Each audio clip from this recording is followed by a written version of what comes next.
Real Estate Rewired. Welcome to Real Estate Reimagined AI with a Heart with Gus Waite. And today we're here with James Feaheny.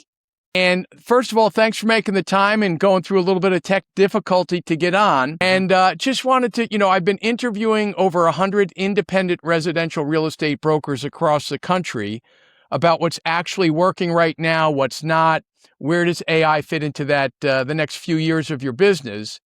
Now, you've been on both sides of this, right? You ran your own shop in Brookview for almost a decade, and Right. now you're at National Realty Centers, and just was curious about how that shift happened and what's working and why, how's that going for you? So as everybody, I started out as a residential realtor. Got my license in 14. By 2018, I was ready to be a broker. So I went through the process of getting my broker's license. My partner and I ended up buying the brokerage from the founder of Brookview Realty, and we ran that for 6 years. I think we had up to 25 agents. Most of the agents were buyer's agents.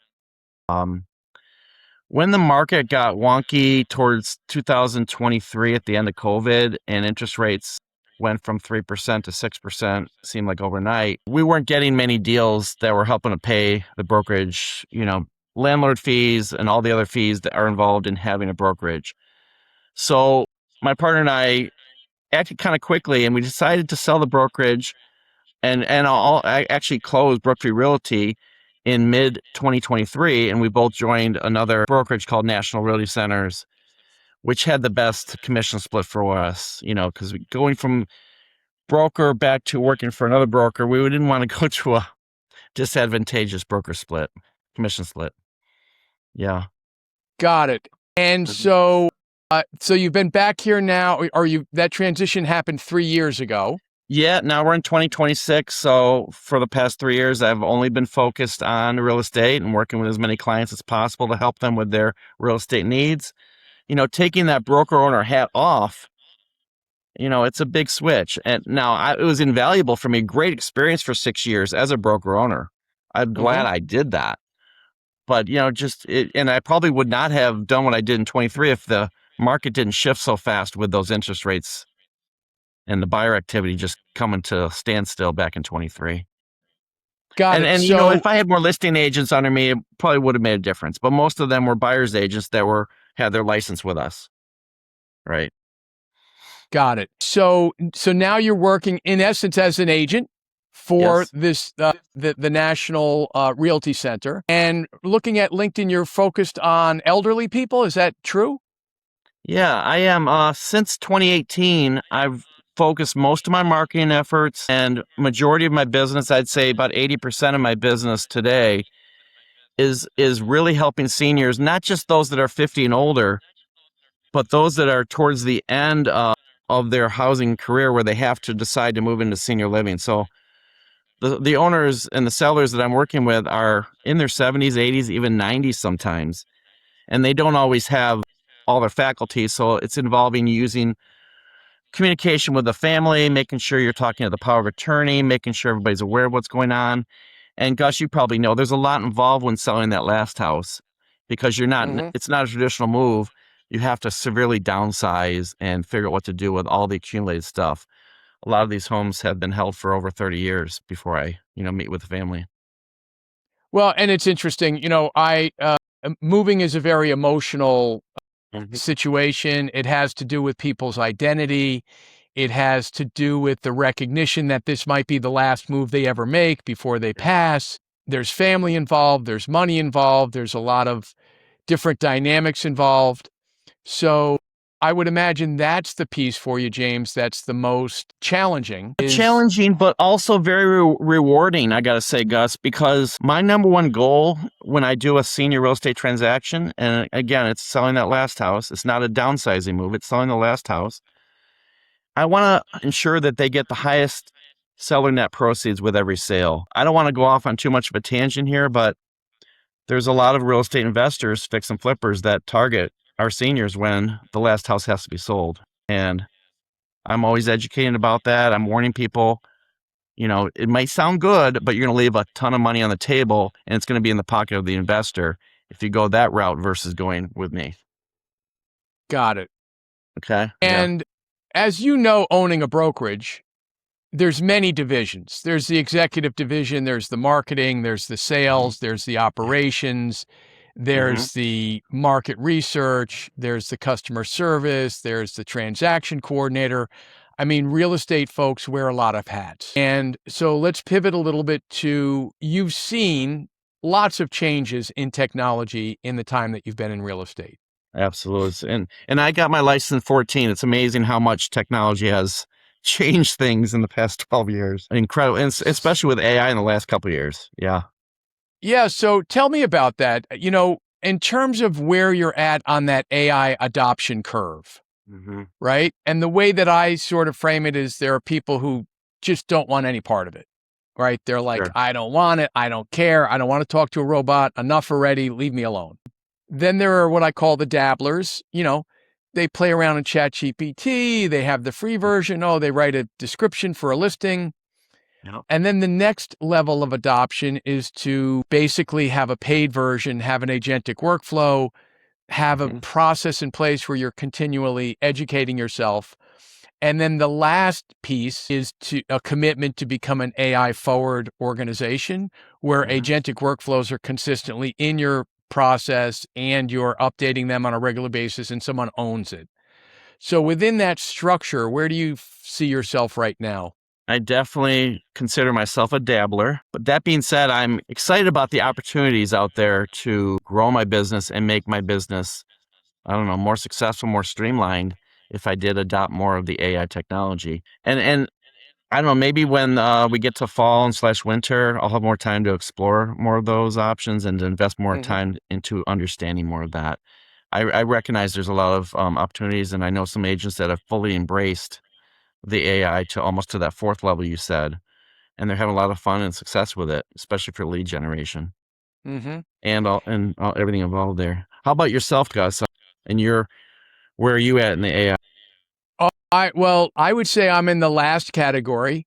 So, I mean, the reason we're on the phone today is because I have an AI outreach campaign that Hmm. contacts people and I have anywhere from 10 to 12 people a week booked on my calendar. And it's interesting, one of the things that came up, James, within this in interviewing 100 people and where they're at is really the recognition of there's really three ways to go about it, right?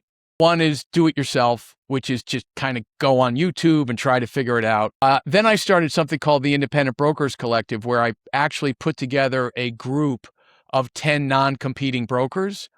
And we Hmm. actually literally take one workflow per month and we implement it together because I Okay. find that talking to other agents and talking to other brokers and being in a room where people who are all doing it together is a very powerful exercise. And then I also have a separate company that has a done for you component where we actually, implemented for people. Uh-huh. But this is what I know, James, the folks who are willing to be uncomfortable and get Hmm. comfortable being uncomfortable, the strides that can be made within a short period of time are really powerful.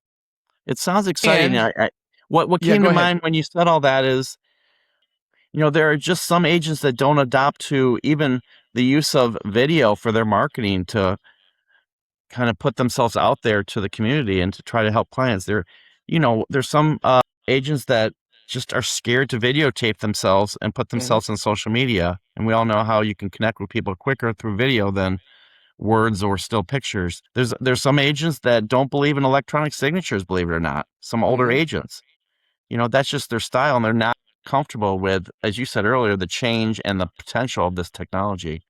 And you're not gonna be able to, people are just gonna stay where they are and that's what they're gonna do. But yeah, I'm excited to, like I said, maybe this fall embrace this technology more to implement it in my business. Yeah. And Mhm. and how do you learn, James? Like what's your process for learning?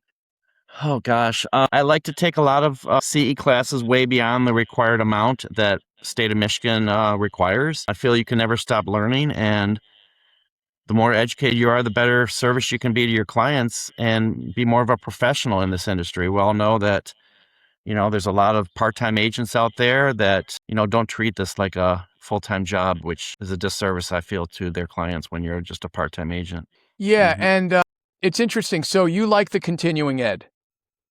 Yeah, I enjoy, and the cool thing is, since the advent of online classes kind of exploded with Zoom technology and all that, you don't always have to be in the classroom, right? I prefer in-person education, but once in a while, if there's a topic that really intrigues me, I'll go ahead and sign up for a 1-hour online webinar or something. And it's not only about CE. Some classes aren't going to provide CE, but it could be an interesting topic enough that I'll take the class and learn about something.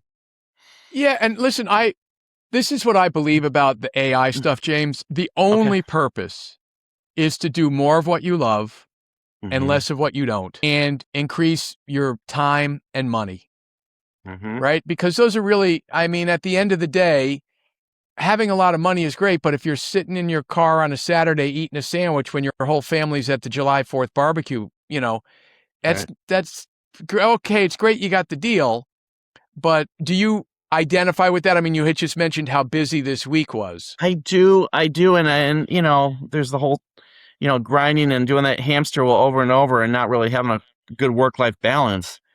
Um, I feel that's critical to staying long term in this business.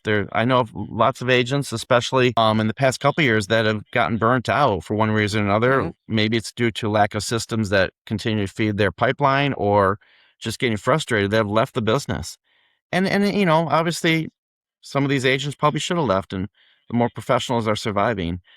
But yeah, I do really struggle with that sometimes in the spring and summer, the work life balance. But I really super enjoy what I do and helping as many families as possible with their ultimate goal, selling their last house. Yeah, and Mhm. it's interesting because and listen, I was a managing broker in New York City for 20 years, and we did a lot Okay. of corporate relocation. Yeah. And and which was great. It was a great gig, James. I mean, they were in a hotel for 30 days. The Hmm. company was paying the fee. Yeah. The fee was 15% of the first year's rent. Hmm. So these were 10, 15, $20,000 a month apartments. So you were making 8, 10, 15 grand on a rental in 30 days. Uh-huh. And they had to move and they weren't paying the fee. And I used to joke around with people before I took them out. This is a 5-step process: denial, anger, depression, bargaining, and acceptance. Yeah. And they would walk into these apartments and go, "Are you kidding me? $10,000 a month and the kitchen hasn't been renovated in 25 years?" Uh-huh. And I'd say, "You getting angry yet?" And they'd go, "Yeah." And I say, "Okay, good. We're a little bit closer." So the reason that I mentioned that, the thing that I loved was establishing that trust, and you could see, and I'm sure this is true for you, James. So there's a moment where they go, "Okay, this guy's not trying to sell me something. Hmm. Like, he knows what he's talking about this stage of life and selling a home. He's got my best interest in mind.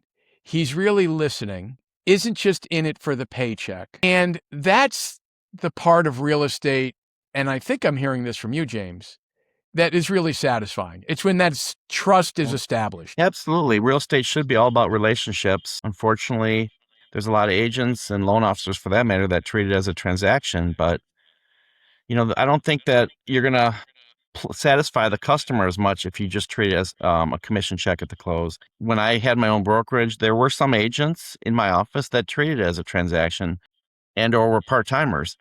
You know, you can't really pick and choose. At one point we were adding a lot of agents to our brokerage, and my partner and I said, should we have added that agent or not?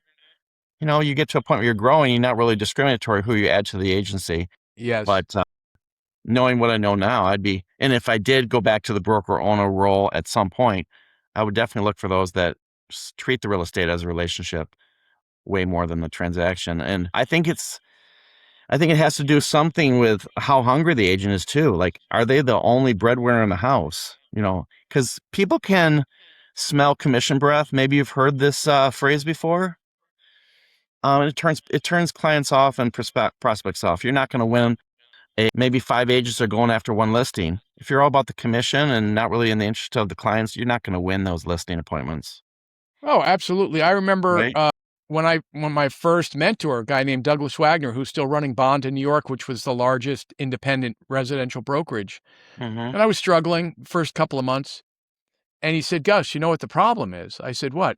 He goes, you want the deal more than they want the apartment. Mm-hmm. He said, if you want it more than they want it, you're always going to be in a state of irritation, disruption, trying to force, and people And understand chasing that. too much, right? You're Yeah, chasing too you much. can't chase. No. And really, it's interesting, James, right? Like what I hear you say is if you create that vessel for people to step in, because there's also the truth that we have to have honest conversations with people. You know, Mm-hmm. you're a foreign national, you don't have US credit history. That's going to limit and then once the laws changed in New York, where it used to be you could take multiple months of security, and then it changed where you could only take 1 month of security, and then the third party, like the guarantors and, came in, these institutional guarantors. Mm-hmm. So basically had to say, like, hey, in New York, you've got a 0.5%. Oops, you need to get something, James? My wife popped in for a minute. I just told her to be quiet. Oh, okay. Excuse that. To have that conversation with them and say, listen, you're competing against people who have really good credit histories in the US. And Mm-hmm. from the landlord's perspective, he has 200 apartments, he has 2 vacancies, and there's 40 people that want it. So I get that you think you'd make a great tenant, and I'm sure that you would. But from his perspective, you could also go back to France tomorrow. Yeah, you're more of a risk for that landlord. Yeah. Right. So we need to really position you in a way. So I guess what I'm saying is that I'm sure this is true with you as well, James. Can you give me an example of a difficult conversation you've had to have with someone about the reality of their situation and being willing to walk away if they're not in reality, you can't be in that space. Yeah, I think I can think of an appointment I had a few months ago where, and I'm sure most agents out there have come across this. If you haven't, then and you're not doing a lot of listing appointments. And this is where the sellers are unrealistic about what they should price their home for. This one appointment I can think of recently, they wanted me to list it for 100,000 more than what it was worth. And I tried to explain to them that it's not going to work that way. You have to price accurately because it's so important to have it priced right from the get-go. We all know that the first 2 weeks are critical. That's when the most attention, the most eyeballs, the most showings, the most offers are coming during those first 2 weeks. If you price it too high and you play the price drop game, it's a fail game. It's not going to be a good experience for either side, the realtor or the seller. So without getting into specifics, that's really something that I've run across. And I'm at the point in my career where I have walked away and said, I can't help you. Maybe you can find another realtor if you're insistent on this elevated, price for the listing. And, you come in well the data to prove what price, the house should be listed at. But as you know, a lot of times the sellers are unrealistic or they have a neighbor that sold for this amount and it's not a true comparable, right? So I just think that's something that a lot of agents fail at is taking too many listings because they're not firm enough with that price. It's so important, as you know, to have it priced right to get the most success and the highest money for the sale too. There's a lot of statistics that bear that out too. Sure. Days on market are much higher if Well, and then the psychological factor comes in from the buyer's perspective. Hey, am I going to yeah, be the sucker? This thing's been on the market for 6 months. you're I'm right. going to Is go it a in and hit stale them listing? hard. What's wrong with the house? Right. As opposed to, maybe putting it at 1 or 2% below market so that Mm-hmm. everybody who's gotten stuck and frustrated is racing in. And now Right. you've got a lot of interest right in the beginning. But what's also interesting about it, James? Psychology. Right. Have you ever had, I'll tell you the situation I had, then you tell me you. All right. I've gotten people the perfect apartment in 3 hours because I knew exactly what they wanted. I knew exactly where it was. I knew the exact landlord that would take them. And now they're paying me 18 grand or 20 grand. And they're in their mind, they're going, man, this dude made 20 grand in 3 hours. Mm-hmm. They don't recognize the 20 years of experience that went into being able to, do that. So do you find that if it sells in a weekend and they're cutting you a check for 20 or 30 grand that they start to maybe go, well, maybe we should have done this or that? Honestly, Gus, I have not experienced pushback in that regard for any of my Good. clients. because of the relationship from the get-go, from that initial listing appointment and winning that listing, I'm able to get them on the same page as me that we're pricing it right.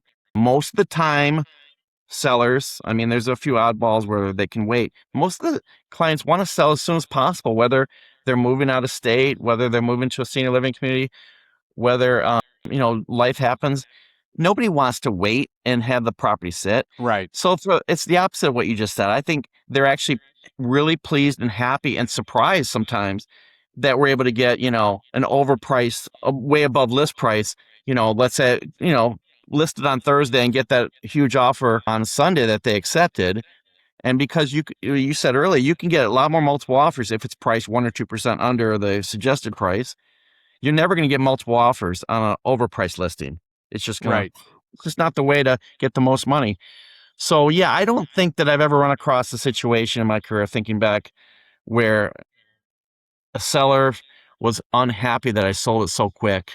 They feel like I earned that commission because I did the right job and I earned their trust from the start. If you don't earn their Fantastic. trust from the start, you're not going to succeed, and you're going to create unhappy clients.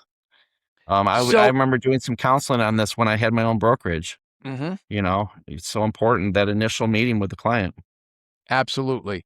So let's Hmm. switch a little bit to AI adoption.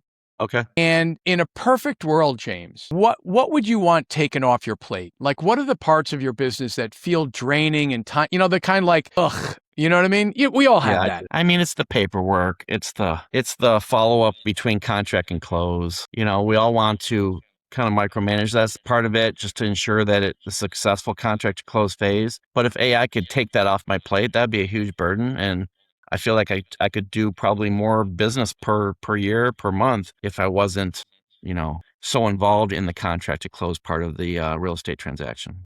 Now, walk me through, because there's a lot of different parties involved in that. Okay. So walk me through the contract to close. How many parties are involved? What are you doing? What's the exact workflow? So once the purchase agreement is successfully signed and bottom line by the sellers and the buyers, you need to find out first whether or not it's going to be one title company or two title companies. That's pretty early on figuring out. Then how is the property being purchased? Is it being purchased via a mortgage or via cash? Those are really there's several types of mortgages, but cash is usually just cash. If it's a mortgage, you need to make sure that the lender is involved and has a copy of that purchase agreement as soon as possible, so they can get the whole process going. And then I'm going back to title. Most successful deals for me is to order pre-title even before you get that purchase agreement, Mhm. because sometimes it takes longer to clear title based on various factors. I think it puts a big disservice to everybody involved. And I know agents that do this because I started my career working at a title company. They'll order title a week before the potential close. Mm. Why would you do that when you had the listing and you knew about the property you were going to list well before you got that purchase agreement? So pre-title is important. Not all title companies like to do pre-title, but if you have a good relationship with that title company, they'll do it for you. And if you have enough volume to prove that Mhm. you're successfully closing most of those pre-title orders into a closing. So yeah, title, the mortgage company, if it's a condo or a property that has a HOA, it's very Mhm. important to not only have the title company work on that, but you can do some things to move the ball too by contacting and getting that information up front. Having a title background, I usually start working on the HOA side early, getting a mortgage lien release. There's things you can do. You can get that document signed right when you meeting with the holder of that mortgage, so the title company doesn't ask for that mortgage release form, 3 days before the closing, and the bank isn't going to be able to give it to you for 2 weeks. I'm talking from personal experience. When I was early in my career, I learned some of these things. You don't learn this stuff in Sure. Right. what is it, pre-licensed school? Yeah, It's all no. experience And stuff. and the thing is, the biggest lessons are the deals that hurt the most. Oh, for sure, Gus. It's so true. You learn the most from those. Those are the ones that stick. But as long as you're willing to learn from those and Yes. grow, then you can be successful. There's a lot of agents that decide to, leave the industry because they had 2 or 3 bad deals in a row. Well, those are the ones that weren't able to be educated Right. and feel like they know it all. Well, and And I think that's true in anything, James. I mean, I find it that is true with way beyond real with estate. Oh yeah, a lot of industries. The more willing it's you are to interesting. learn and grow. Yeah, Yeah. And it's absolutely. interesting. I say, like with AI, there's a real process, and the Huh? process is remember, forget. Oh, I have this tool. Oh, I forgot I had it. Like Yeah. that's number one. Well, and Succeed. Gus, if you adopt the AI fully, you have to trust the AI that is going to equally handle the contract to close phase as well as you would personally. And that's a leap of faith. I think a lot of people are going to have to go through it. Personally, I would if I were to adopt more AI in the future in my business. You Well, and know? this is where it's interesting that you should say that, James, because I've Okay. worked with a lot of people in this space, Yes. and you're absolutely right. So, but what the process is, remember, forget, Mm-hmm. succeed, and fail. Okay. And sometimes it could just be as simple as I don't know what button to press. Like I Yeah. got to this part of the process and then, screw it. I'm not going to do this. I'm not going to go Then the forward on next, thrust. I'm going to give up or something. exactly. Then the Uh-huh. next piece is really implementation and mastery. Mm-hmm. And what I find is it has to be actually used every day, whether it's 5 minutes, 10 minutes. And then now I'm seeing some success. And when there's always going to be an issue because now Sure. you got to monitor, measure, and make right. Mm-hmm. But the exact same process you talked about, James, with early agents, and I went through this, I trained hundreds of agents, and you could just see which ones weren't going to do it. Oh, early on you saw it. Yep. Oh, yeah. I mean, you know, it's sitting there. You just knew because they were in delusion world. They're going to make, they were watching $1 million listings, thought they were going to show three Yeah. houses and We make all a know million how real bucks. those shows are. But what's interesting about it is the people who are willing to be uncomfortable Yes. and recognize, wow, you know what? This is a lifetime learning process. And you're absolutely right. What I'm finding is, and that's why I asked you about this process, like Mm-hmm. it's literally there has to be a human in the loop. And this is the big misnomer right now in AI. It is an assistant. It's like hiring an employee. You Mm-hmm. can't just hire someone and say, "Hey, listen, you're going to handle the contract to closing. Here, good luck." No, Mm-hmm. you have to teach them and monitor and measure it and say, "Hey, this is how I would handle it." Allow them to make a mistake. Okay. But the thing is, once that process is up and cooking, now you go, wow, I just went from 10 hours to 2 hours, And you got your weekends back, like you were and you saying got your earlier. weekends back. What about marketing? That's a great question. There's so many companies out there that you can pay money to help grow your marketing and your brand to the market. I have a background in marketing from my career before real estate. I was in automotive marketing for almost 20 years, Mm-hmm. and I have my MBA in marketing too. So I tend to do it myself. And I don't think I'm being cheap. I just know how to do it really well. I have a great understanding of how social media works. I just don't want to spend money on marketing if I kind of know how to do it really well myself, at least in my opinion and looking at myself. But I know there's a ton of companies out there that will certainly take a monthly fee and do marketing for you. Well, and here's the What's your beautiful opinion thing. on that? So here's the beautiful thing about it. My thing is if you love it, do it, right? Right? And then it becomes within that structure. Mm-hmm. If you look at it, James, every job is a series of tasks, Right. right? And all the tasks make a workflow. So you love doing the marketing, but what parts of that could be automated by AI? So Sure. again, instead of taking, 3 hours, it's taking an hour. I got you. And have you heard of GEO? James, this is where it gets really sexy. And Okay. this is like the top 2 or 3%. Uh-huh. Basically, you've heard of agentic AI. And Yes. in essence, where that's now going, James, is my Google knows me better than anybody. It knows what Okay. websites I went to, what I purchased, where I visited, what I liked, what I eat, what I order Sure. online, my email. It knows everything about me. Mm-hmm. And so the change that's going to happen in the future is right now, if I need a plumber, I go on Google and I get 10 ads and I call them all up and he's not here. And, it becomes a big process. What GEO is generative engine optimization. Mm-hmm. My agent knows me. I'm going to say to my agent, hey, my toilet broke, find a plumber. It's going to then go out and based on a whole different set of criteria, find a plumber go in that plumber's calendar because he's allowed that, Okay. find someone who's available to come and fix it in the next hour, send that plumber a text. And the plumber's going to text me back in 5 minutes to go, hey, Gus, I can be there in a half an hour. This is what I charge. Well, that's powerful. Look at all that took off your plate and getting that plumber to your house. And James, Mhm. this is the beautiful thing about it for real estate agents. Mm-hmm. Imagine a world where someone's kid 2 years from now says, hey, my mom's 89. I got to sell her house. Who should I use? And there are very specific things. And what's great about GEO, it's like they go, what are the facts? It's not fluff. It's literally, there's ways to create content that answer all of those questions so now it's referencing James, and it's now saying, James is your guy. Now, as a consumer, if I now trust my agent, because you know what, when I travel and I say, find a restaurant for me, it finds a cool mom and pop shop because that's what I like, not Olive Garden. Because it knows that you don't like Olive Garden. Exactly. Yeah. And so that's one of the really exciting pieces for the people who figure that piece out, James, because that's just a different way of constructing what you already know and like training those models like, hey, James is over here. This is what he really does. This is his ideal client profile. This is their challenges. This is how he overcomes those challenges. Here's the proof of it.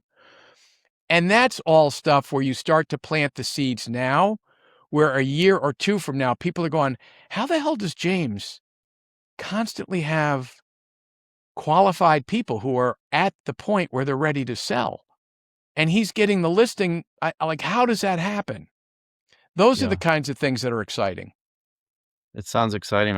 Like I said, I'm looking forward to embracing a lot of this technology when the activity on my real estate side slows down this fall. Yeah.